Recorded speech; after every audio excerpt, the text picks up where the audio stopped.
Saudara-saudara, pada hari ini kami akan melaporkan tentang kinerja pemeriksaan spesimen dan pelaporan kasus yang kita himpun sampai dengan pukul 12.00 WIB. Hari ini kita sudah melaksanakan pemeriksaan 11.970 spesimen, baik yang kita periksa melalui real-time PCR maupun metode tes cepat molekuler. Seluruhnya sudah bisa kita verifikasi. Sehingga total yang kita periksa sampai dengan saat ini adalah sebanyak 354.434 spesimen. Dari pemeriksaan ini kita mendapatkan kasus konfirmasi positif sebanyak 684, sehingga totalnya menjadi 28.233. Kalau kemudian kita breakdown lebih lanjut, maka sekarang ini jumlah tertinggi kita dapatkan dari hasil pemeriksaan di Jawa Timur, sebanyak 183, meskipun dibanding dengan kemarin ini ada penurunan.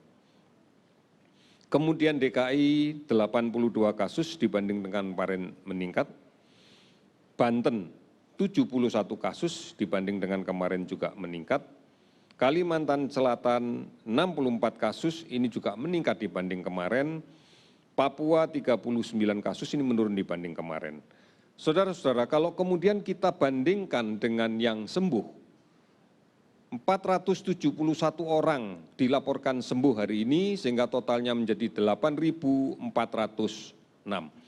Kalau kemudian kita lihat Jawa Timur yang kasus positif tertinggi sebanyak 183, namun kita lihat yang sembuh hari ini adalah 100 orang.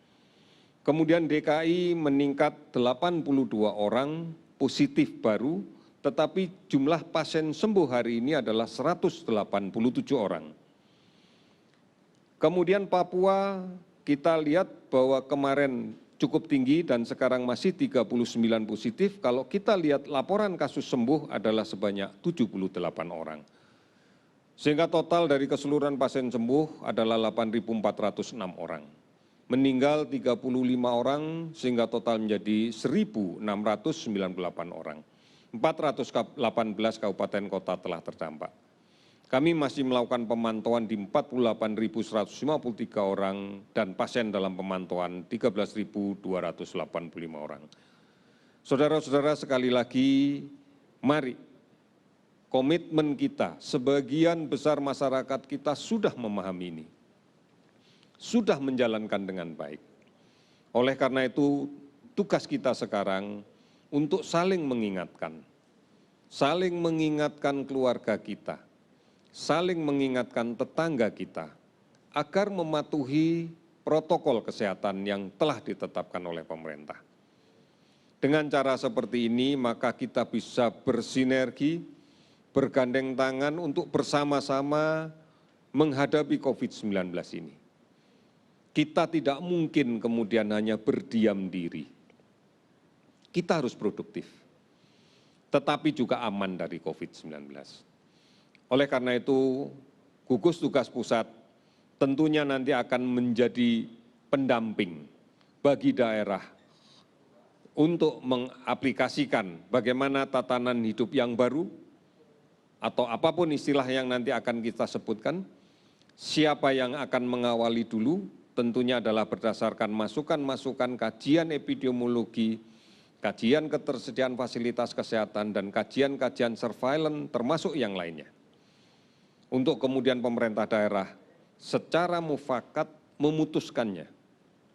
Ini menjadi penting karena harus ditindaklanjuti dengan penyusunan SOP pada berbagai bidang yang akan dilakukan kegiatan kembali.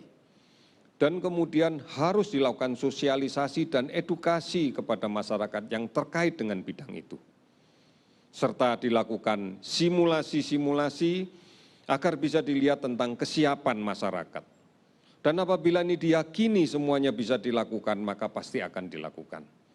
Sudah barang tentu disertai dengan kontrol terhadap laporan perkembangan epidemiologinya. Saudara-saudara, ini yang kita sampaikan hari ini, kita pasti bisa menangani ini apabila secara konsisten dengan tekad yang tidak terputus, kita terus lakukan. Kita tidak pernah berhenti untuk melakukan. Dan kita menyadari sebagai upaya bersama dan bergotong royong untuk menanganinya. Kita pasti bisa, Indonesia pasti bisa. Terima kasih, selamat sore.